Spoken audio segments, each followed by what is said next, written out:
Pour appuyer la théorie selon laquelle le vaccin contre le Covid-19 contiendrait une puce, un challenge est apparu sur les réseaux sociaux. Le test du magnet prouverait que les personnes vaccinées peuvent ainsi être géolocalisées, voire même contrôlées. On est pucés et on est tous foutus. Vous aurez été prévenus. L'aimant semble se coller à la puce implantée après vaccination. Des dizaines de vidéos similaires ont été diffusées sur Facebook, Twitter, TikTok ou encore Telegram. Elles sont particulièrement virales sur le continent nord-américain où elles cumulent plusieurs millions de vues. Le procédé est toujours le même. Des personnes affirmant avoir été vaccinées prennent un aimant qui semble tenir sur leurs bras comme par effet de magnétisme.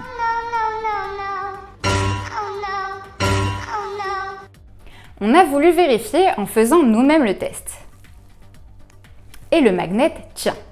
Donc je serai pucée? Encore faudrait-il que j'ai été vaccinée. En fait, il y a plein de façons de réaliser ce canular. L'auteur scientifique Mick West explique qu'il suffit d'avoir la peau grasse.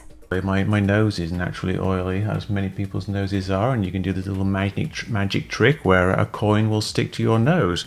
On peut aussi utiliser une matière adhésive comme du miel, de l'huile, de la crème, ou même les résidus du pansement appliqués après injection du vaccin. Et puis, l'autre possibilité repérée par des fact-checkers, c'est que les personnes soient porteuses d'une prothèse d'épaule.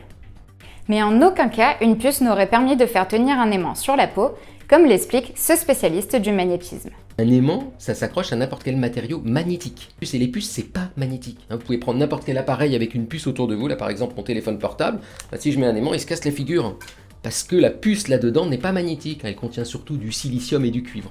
Au-delà des composants de la puce, c'est avant tout une question de taille. En gros, pour accrocher un aimant, il faut en face un bout de métal suffisamment gros. Et donc on le verrait. Et puis ça pourrait pas passer à travers la seringue. En résumé, ces vidéos sont des canulars puisqu'une puce n'est pas constituée de matériaux magnétiques.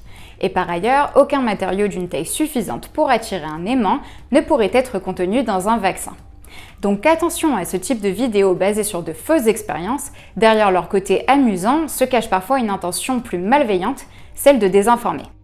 Et pour plus de vérifications, rendez-vous sur le site des observateurs, rubrique Intox.